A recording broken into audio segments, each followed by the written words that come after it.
Warriors et Rockets. Rockets et Warriors. On s'installe peinard, petit apéro de milieu de semaine.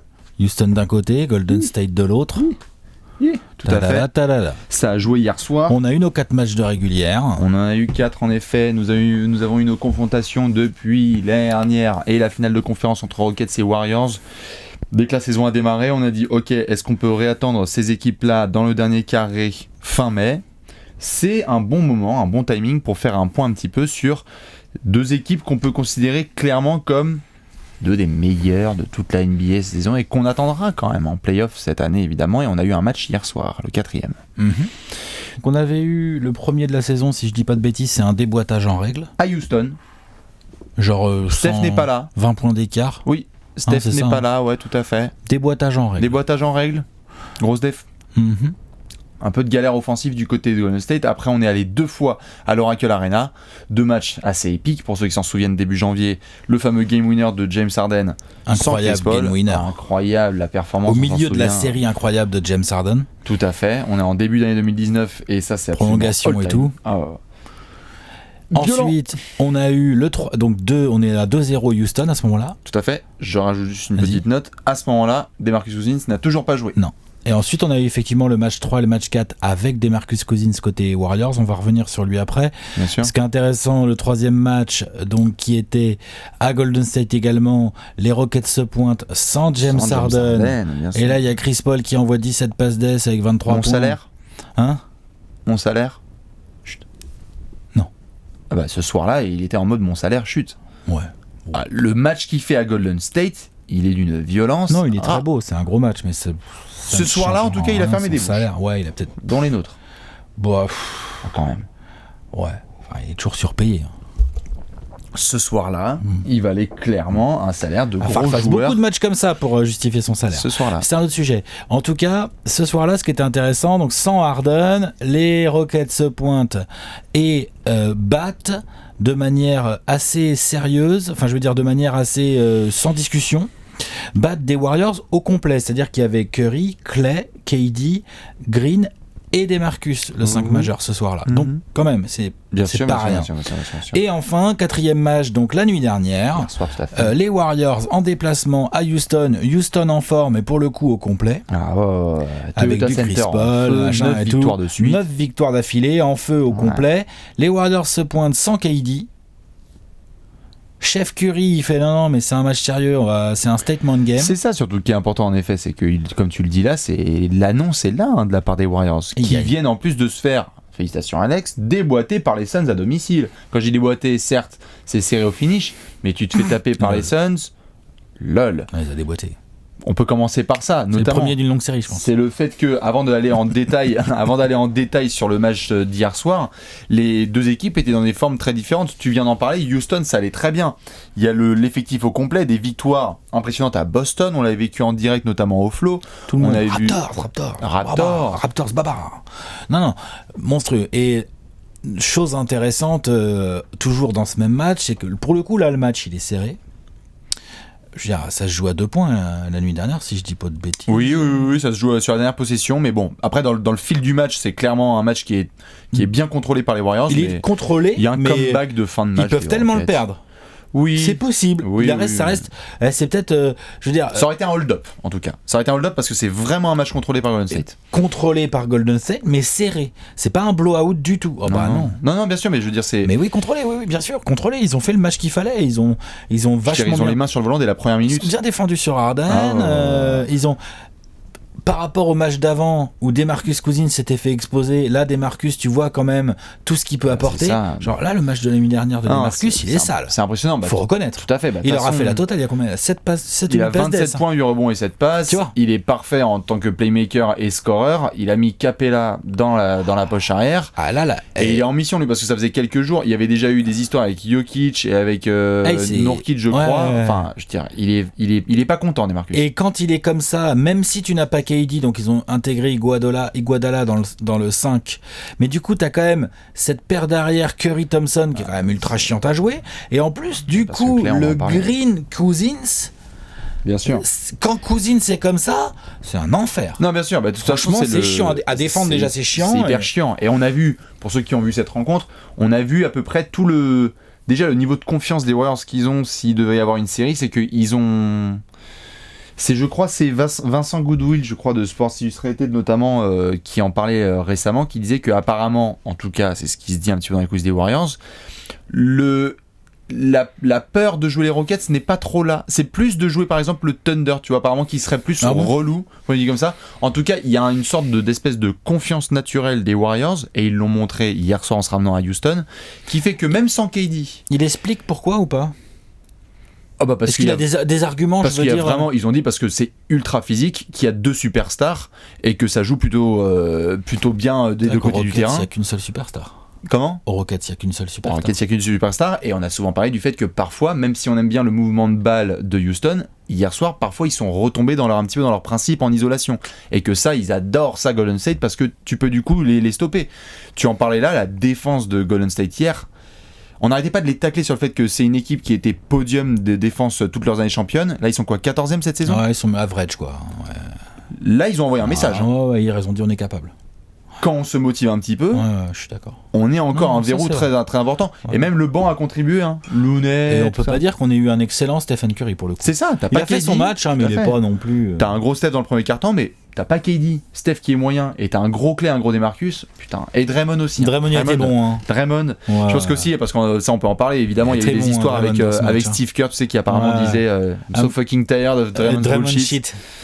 Draymond shit. Ouais, Draymond shit. Ça c'était contre Phoenix, je dirais. Ouais, peut-être. Ou peut-être le match précédent. Une de leurs défaites. C'est ça l'a bien motivé. Ouais. Tu les vois. Et puis cette équipe de Golden State, pour focus un peu sur elle,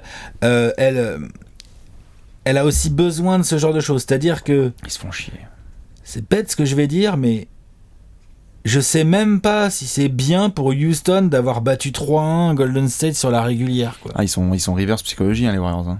Tu vois ? Tu les taquines, ils sont un peu genre quoi ? C'est bien pour la confiance des Rockets, en mode on est capable de le faire. Non, mais sûr, tu vois, ça c'est très important.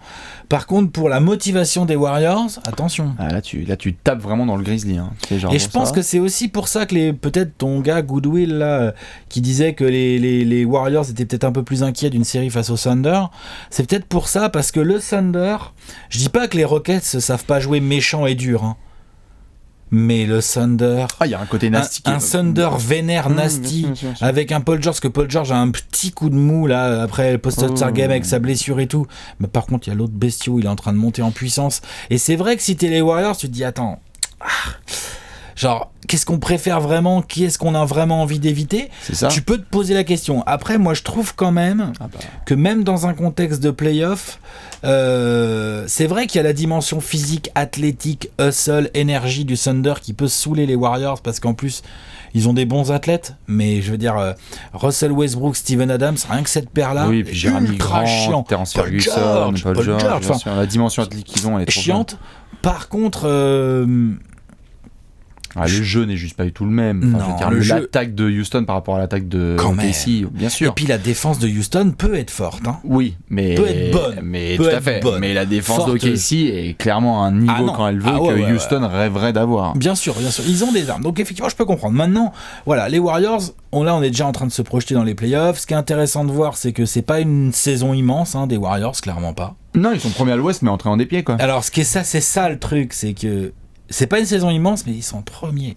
Donc en fait, c'est-à-dire que ces mecs-là qui économisent ce qu'il faut économiser, Curry a été blessé, il a pris son temps pour revenir. Là, c'est Durant en ce moment qui est un peu absent à droite à gauche, tout ça. En gros, ils sont en train de se mettre dans des en situation d'être au complet et à 100% en arrivant en play-off. Ces mecs-là au complet, à 100%, et avec l'avantage du terrain jusqu'au bout, enfin jusqu'en finale éventuelle. Putain, il va falloir aller chercher en 7 quand même. Bien sûr. Et de toute façon, Steve Kerr l'avait annoncé en pré-saison. L'objectif, il avait pas mal anticipé le fait qu'il y allait avoir des soucis. Que ce soit ego, physique, intégration, quoi que ce soit, il l'avait dit genre, voilà, il faut pas prendre pour acquis le fait qu'on est en train de s'éclater, qu'on fait un truc historique. Le but, c'est d'être prêt le 13 avril physiquement. Ils vont l'être, donc je pense que KD, là, ils vont vraiment pas le shutdown non plus, mais je pense que KD va assez peu jouer pour être sûr que sa cheville ne s'aggrave pas. Ouais, clairement. Si on doit reposer des Marcus, Curry, Klay Thompson, ils vont le faire sans problème, surtout évidemment. Surtout qu'en plus Denver est un peu plus coup-ci coup-ça, donc il y a moins de risque de se faire repiquer la première place. Tout à fait, et je crois vraiment que ce qui a été mentionné aussi un petit peu en coulisses, ceux qui suivent notamment tous les Anthony Slater, tu sais, les mecs qui suivent un peu les Warriors de très près, c'est que les mecs se font chier. Ils se font vraiment chier les Warriors en saison régulière. Et c'est con parce que normalement t'es censé la prendre sérieusement parce qu'on n'a pas arrêté de répéter, les playoffs c'est la suite de la saison régulière, c'est le prolongement. Le problème c'est que là Golden State, t'as l'impression que les mecs, hier soir, Steph Curry, avant de mettre un seul orteil à Houston, il annonce que ça va être un statement game de Golden State, il se ramène le couteau entre les dents, lui c'est le premier à faire position défensive hier soir sur Harden. Et Klay Thompson, et Iguodala, et Looney, et tous les gars, ça gagne sans Kevin Durant, je pense que les mecs se font clairement chier quoi. J'emploierais pas cette expression, mais non, pas se faire chier. Après, contre Denver, ils étaient là, genre bon, on s'en fout de Phoenix, on s'en fout de certaines équipes. Et Denver, apparemment, ils veulent être premiers de la conférence. Ça, allez bien, bam. 50 points d'un carton, gros bloc la dernière fois. Tu sais, à mon avis, ils sont saoulés, genre. Je suis le 13 avril. Mais pour moi, je dirais pas se faire chier, c'est plutôt genre, ils ont du mal à se motiver. Ah, ils se font chier, voilà, mais constant, du mal à se motiver, genre, ils ont du mal à. Voilà, ils vont aller chercher quoi ? Ils ont déjà gagné 73 matchs dans une saison régulière. Ils se font chier. Ils se font complètement chier. Effectivement. Donc, malgré ça, malgré ces manques de motivation, malgré cette saison du coup en coup-ci coup-ça, avec des blessures, des trucs, des machins, comme on l'a dit, ils sont quand même premiers à l'Ouest. Donc, c'est pas en comparaison, c'est pas comme par exemple un Boston qui est sur une saison coup-ci coup-ça alors qu'on les voyait quand même dominer l'Est potentiellement, qui lui a des problèmes un peu plus à mon avis de fond, et qui en plus pour le coup n'est que 5e de sa conf. Bien sûr. C'est pas du tout le même cas. Je voyais beaucoup sur les réseaux sociaux, j'ai vu beaucoup de comparaisons. Ah bah le jour où Boston a fait les 4 dernières saisons de Golden State, on s'appelle. Non mais premièrement, les comparaisons je la comprends au départ. T'as deux équipes que t'attends dominatrices. Mais par contre, il faut bien comparer les situations. Il y en a une qui ne domine pas. Rien à prouver. Non mais attends, il y en a une qui ne domine pas mais qui est premier. Et il y en a une qui domine pas et qui est 5e. Bien sûr. C'est pas du tout pareil. À l'heure actuelle. Mais pas du tout. Mais même en début de saison, il y en a une qui a des choses à prouver, il y en a une qui a rien à prouver. Mais premièrement, mais vraiment au-delà de ça, genre, si on est juste factuel en fait, Boston ne domine pas et en plus, ils sont partis pour peut-être même pas avoir l'avantage du terrain au premier tour. Ouais, ça va mieux en ce moment. Mais... Non, mais ils seront peut-être 3e même. Devant, mais ils auront du mal à être plus que 3e. Je crois pas une seconde. Voilà. Alors que Golden State, coup-ci, coup-ça, mais non seulement ils ont rien à prouver, non seulement ils ont certainement, ils ont le meilleur 5 majeur, tu vois, et certainement le meilleur alliage de talent quoi. En plus ils jouent ensemble depuis 3 saisons les mecs. Oui, parce que c'est ça qui est étonnant pourtant, c'est que quand tu regardes notamment certains qui vont peut-être balancer les statistiques avancées, le quintet KD, et c'est d'où la démotivation, c'est que le quintet KD, Curry, Klay, Durant, Draymond, DeMarcus Draymond, c'est pas un des meilleurs 5 en termes de pure statistiques avancées de toute la NBA. C'est un quintet qui certes fait le boulot, mais qui n'est pas à la hauteur de certains autres quintets de Steve Kerr. Donc en fait il se balade quoi. Il se balade, et quand tu vois un match comme hier soir ou la dernière fois contre Denver, moi ça me rappelle juste que si Steve Kerr arrive à faire en sorte avec son staff que les mecs soient en pleine santé à partir du 13 avril, chiant à les prendre. Ça va être relou. Je sais que Kyrie a dit qu'il voyait personne les prendre en 7. Je sais que Chris Paul a dit aussi qu'il voyait personne les prendre en 7. Ouais, bah... Moi je vois des gens, moi. Bien sûr. Ils jouent dans une baie. Oui, et puis il n'y a pas que. Et d'ailleurs, j'ai pas envie de dire de bêtises, mais il y en a qui ont dit ça un peu du côté de Golden State. Personne, rien. Peut-être qu'ils ont dû en dire une ou deux fois, mais j'ai pas l'impression d'avoir entendu un gars dire genre vas-y nique parce que personne nous tape. Non, j'ai juste vu, je crois que c'est Draymond que j'ai vu dans une conf de presse, mais c'est une question du journaliste, il disait, il a répondu genre bah oui, je sais plus quelle était la question exacte, mais en gros la substance de sa réponse c'était bah oui évidemment on veut faire un three-peat, mais ça oui voilà évidemment. Ou peut-être qu'ils ont dû dire tout à fait à un moment donné, ils ont dû dire à un moment genre Draymond va pas te dire ouais non je sais pas on verra on s'en fout. Oui, bien sûr. Non mais tu vois. Bien sûr, surtout Draymond, et peut-être qu'ils ont dû dire une ou deux fois genre bon bah oui enfin je veux dire tout ce qui se passe en série régulière ça s'efface parce qu'après les playoffs c'est des trucs après c'est aussi logique, mais ils les ont pas eu. Donc voilà un peu pour nos amis les guerriers. Ça c'est les guerriers. Après évidemment côté Houston, bon t'es retombé un petit peu dans tes travers. C'était une grosse défense de Golden State, t'étais au complet. Il y a eu une bonne couverture faite sur Chris Paul, sur James Harden, donc il faudra que ces gars-là notamment qui ont remporté les 3 premiers matchs, et dans des cas différents, parce qu'il y a eu un match comme on l'a dit en janvier remporté par Harden sans Chris Paul, donc qui peut leur donner confiance s'il y a des minutes sans Harden. Il y a un match remporté à Golden State sans Harden et avec Chris Paul.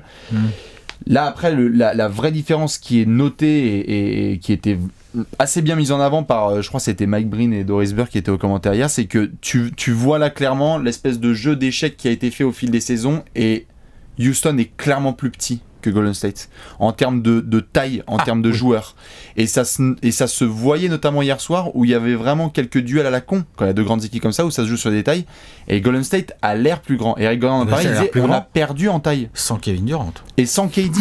Sans KD, tu vois. Qui fait 2m10, hein, je rappelle. C'est ça. Parce que je sais que sur Basket Référence, il y a écrit 2m06. Non, mais oui, on sait tous qu'il fait 2m13. Non, c'est vrai. Donc, il faudra surveiller cette histoire de taille parce que on avait parlé de Néné dans l'apéro des retraités et de d'autres gars comme ça qu'on attend, les Capella, Farid et tout. Mais même Capella, il est pas non plus. Enfin, c'est pas un 7-footer, Capella. Oh, ça doit être un 7-footer, mais, ça va être le seul. Tiens, allez, vas-y, je continue. Je regarde. Je suis pas sûr, moi je l'aurais mis, tu vois, j'aurais mis 6-7 Garnett 6'10, hein, tu vois, genre même. Ah ouais, je crois pas qu'il soit si grand, vas-y. Alors, en tout cas, juste physiquement, il y en a pas un qui prend KD, il y en a pas un qui prend DeMarcus Cousins. Clay Thompson. Et les Clay Thompson, Iguodala et Kevin Looney et compagnie. Faudra juste vérifier comment ça se passe pour Houston sur ce point de vue-là, c'est-à-dire l'ultra small ball qui avait pu marcher parfois avec Ariza notamment. Ah, il est 6'10, Capella. 2'08. Ah, et il regarde KD dans les yeux, quoi. Et KD est même un peu plus grand. Donc quand t'as DeMarcus... Et puis, je te cache pas les kilos qui rend à DeMarcus. Hein. C'est ça. Non, mais c'est sûr, t'as raison, la dimension physique. Quitte à, tu vois, attaquer un peu Houston et voir ce qu'il faut faire pour la suite, parce qu'une victoire de suite c'est bien, mais là, Golden State, ce qu'ils se sont envoyé hier, c'est genre retourner au boulot. Bon, après, on peut aussi voir les choses de manière suivante. Pour Houston, moi je suis pas aussi. Enfin, je comprends le côté dimension physique. Par contre, tu perds de 2 points contre une équipe de Golden State qui a super bien défendu. James Harden, il est à 2 sur 200 000 à 3 points. Ils peuvent défendre comme ça. Ils peuvent défendre comme ça, mais James Harden, il y en a qui l'auraient pu mettre aussi. Tout à fait, non, mais pas sur de conclusion tout à fait au bout d'un seul match. C'est ça que je veux dire. Bien sûr. Des fois, combien de fois, surtout cette saison, combien de fois on a vu James Harden ultra bien défendu, bien sûr. Et derrière il y a ficelle. La preuve étant le match en janvier à l'Oracle. La ficelle. Bien sûr, il peut. Voilà. Ensuite, autre chose intéressante quand même pour les Rockets, c'est que t'es sur 9 victoires d'affilée, là tu reçois des Warriors avec le couteau entre les dents, tu les as déjà battus 3 fois cette année. Bah, moi j'ai envie de dire, s'il y en a un à lâcher, c'est celui-là. Encore heureux qu'ils le gagnent, ouais. C'est pas grave. Faut juste que ça leur rappelle, faut que ça leur serve, et que si jamais ça doit se croiser en play-off, faut qu'ils soient prêts en arrivant en match de play-off. Il faut qu'ils se rappellent de ce match et qu'ils se disent ah ouais, attention aux ISO, parce que Klay Thompson et Iguodala, ils vont être au taquet sur Harden et ils vont savoir le défendre pour bien défendre les step back et les pull-ups sans trop faire faute. Chris Paul, bah mine de rien, c'est pas une match-up facile pour lui parce qu'un Stephen Curry motivé. Bien sûr. Et c'est pas d'ailleurs facile non plus pour les Warriors. Hein. Dans les deux sens, c'est compliqué. C'est un beau duel de meneurs. Ouais, Chris Paul Curry, ça fait quelques années. Un duel de meneurs. Et autre problème que là, qui est intéressant qu'on a vu, dont on parlait tout à l'heure, c'est le problème des Marcus. C'est-à-dire que quand DeMarcus est en forme en attaque, c'est chaud, ouais. J'aime bien la défense de Houston, j'aime bien PJ Tucker, j'aime bien Clint Capella, j'aime bien le travail qu'ils sont capables de faire sur des Clay, sur des Draymond et sur des Curry, sur des KD, pardon. Mais DeMarcus, quand il est comme ça... Non, c'est violent. Il a envoyé un beau message. Il n'y a pas beaucoup de pivots qui peuvent bien défendre DeMarcus quand il est comme ça. Et de toute façon, il envoie un message hier. Il y avait eu énormément de... Tout à fait. Hier, ce qui était marrant, c'est que dans le pré-game, il y avait beaucoup de est-ce que DeMarcus peut tenir sur une série face aux Rockets parce qu'il va être ciblé en défense. Hier, putain, DeMarcus, il envoie un message, il prend une ou deux fautes un peu stupides. Je crois au bout de la première minute, il y a une faute sur Harden qui est faite genre pour annoncer un peu la couleur. Après, ça prend des passages en force, il fait des bonnes rotations et du coup, ce qu'il a réussi à faire juste pour offensivement pour faire les rotations adverses des Rockets, c'était ouf. Il y a des switches mais à la con. Ah mais bien sûr. Et puis attends, qu'il se fasse un peu exposer sur des switches ou sur pick and roll quand il doit se bouffer du Chris Paul, du Harden ou du Eric Gordon. Ça arrive à plein d'intérieur ça. Mais si de l'autre côté du terrain il fait un massacre au point et à la passe, bien sûr, c'est comme un con. Bah tu peux te dire Steve Kerr il va le laisser sur le terrain. Je crois à ça. Et Draymond et KD vont couvrir. Bien prendre conscience que hier soir Curry était la troisième option des Warriors. Mais oui. Juste, Steph Curry était la troisième option. Et puis alors pas factuellement parce que dans le premier quart-temps c'était la première, il foutait un bordel monstre. C'est ça qui est génial avec Stephen Curry par contre pour le coup. Putain. L'autre il arrive, il dit statement game. Il fait un premier carton genre quand même bien sérieux, bien mettre le ton, et derrière il nourrit Clay, il nourrit Curry, il nourrit DeMarcus. Tous, bien sûr. Non mais il fait la gravité à la Curry. J'attire toute la défense. C'est génial d'avoir une star comme ça qui va accepter au moins qu'il s'en bat les couilles lui de la couverture. Il est reparti avec la victoire, il était content. C'est ça. Bien sûr. Et il a mis les 2 plus gros lancers de la fin du match. Ficelle pendant les plus 3. T'inquiète pas, s'il y a besoin d'un coup de chaud dans le troisième quart, il te le met. Non, c'était très là-dessus, fort. beau boulot. Après, évidemment, le dernier angle dont on doit parler par rapport à ça, c'est que Houston est à la bataille pour la 5-4e place. Oh non, 3ème maintenant. 3e, ouais, c'est ça. Ouais. Attends, je regarde le classement. Oui, pardon, ils sont repassés encore. Non, ils sont sur le podium, ils sont à la bataille au podium. Avec le Thunder. Attends, je me demande même s'ils peuvent pas rêver d'un petit nugget. Ah oui, un petit Nuggets, ouais, parce que j'avoue, avec la série de victoires des. Bon, pas facile. Non, il y a le Thunder qui est devant, on est d'accord. Oui, non, mais le Thunder, ils sont à égalité. Ils ont tous les deux un bilan à 42-26 au moment où on parle. C'est ça, donc ils sont 4e. Ils sont 4e et au tiebreaker. Mais rien n'indique, il reste donc. Chacune de ces deux équipes a encore 14 matchs à jouer. Franchement, les Rockets peuvent tout à fait finir avec un meilleur bilan que le Thunder. Bien c'est sûr, possible. juste. Oui. Je finis juste. Les Nuggets sont quand même 3 matchs d'avance. Hein. C'est un bon petit matelas. Moi, je mets pas forcément Denver dans les discussions. Moi, surtout, ce qui m'inquiète, c'est que Portland juste derrière. si on a ça le 13 avril, c'est demi-finale de conférence. Ah oui, ça, la régulière, Mais parce qu'on ça sert pas qu'à rien. Bien hein. sûr, mais non, mais ce que je veux dire par là, c'est qu'on s'était souvent dit, est-ce qu'on va retrouver Rockets et Warriors en finale Ça de va dépendre conf du classement. Hein. Bah les gars, si le Thunder se tape un bon tableau, par exemple, ou Denver, et qui se retrouve en finale de conf sans avoir se tapé Golden State ni Houston, qui vont s'entre-bouffer la gueule en demi, ça peut foutre un bordel dans la hiérarchie de l'Ouest, ça. Faudra surveiller. Je crois que Casey a encore quelques gros matchs à domicile sur la fin de saison. Je crois qu'ils ont joué moins à Faut pas domicile que que les Denver Rockets. s'écroule non plus.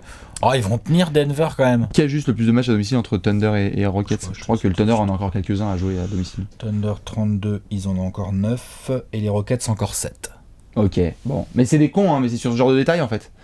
Qu'il faut voir ce que ça donne, parce que si t'es Houston et que t'es 4ème et que tu te tapes les Warriors en demi. Même pour les Warriors, hein. Parce que les Warriors, si potentiellement tu dois te faire ou Thunder ou Rockets en demi et ou Thunder ou Rockets peut-être en finale. Ah bien sûr, c'est relou. Tu préfères que les deux s'entrebouffent en demi-finale entre eux. Hein. C'est clair. Tu préfères, hein, très fort. Hein. Ça va être compliqué, mais Puis c'est pas fini cette affaire, hein, parce que les Blazers, ils ont peut-être pas dit leur dernier mot, là on n'en parle pas, mais en fait les Blazers sont dans le short le short. des Rockets et des Thunder. Bien sûr. Ça se trouve, c'est les Blazers qui vont être 3ème hein, à la fin de la saison, et on aura un Thunder Rockets au premier tour. Faudra faire très gaffe à ça. Bien sûr. Le petit Thunder Rockets au premier tour de playoff. Faudra faire très gaffe à si j'ai McCollum et RIP. Faudra surveiller ça évidemment, parce que comme vous le savez, à chaque fois on a tendance à un petit peu trop juger les équipes par rapport à ce qu'elles font en playoff, mais ça dépend aussi énormément du tableau dans lequel tu finis. Alors que tu as pu avoir des blessures, donc ce sera à surveiller. Dans tous les cas, fans des Rockets et des Warriors, dites-nous ce que vous avez pensé un petit peu de ce match et où est-ce qu'on se situe par rapport à la hiérarchie. Il y a beaucoup de gens qui mettent encore, tu vois, Golden State et Houston tout en haut de l'Ouest par rapport aux Thunder et aux Nuggets. Ouais, moi je suis assez d'accord avec ces gens-là. J'ai envie de continuer à garder ça, mais peut-être qu'on va se les taper en demi-finale et pas en finale de conf. Ah oui, non, par contre, le classement après jugera, mais en termes de niveau de jeu et de ce que je les vois produire potentiellement sur des séries de c'était playoffs. censé être une preview de finale de conf. Moi, ce que j'ai vu hier soir comme genre de match, même s'il n'y a pas KD. Non, c'est une preview de finale de conf. C'est quand en même... niveau de jeu, ouais. Ah, en niveau de jeu, je sais pas, les Nuggets, je les vois pas tenir et je demande de voir le Thunder. Voilà. C'est ça. Non, je suis d'accord, pareil. À l'instant T, c'est pareil. On est d'accord. Voilà. Dans tous les cas, fans de Houston, fans des Warriors, à la prochaine et bonne fin de saison à tous. Ciao.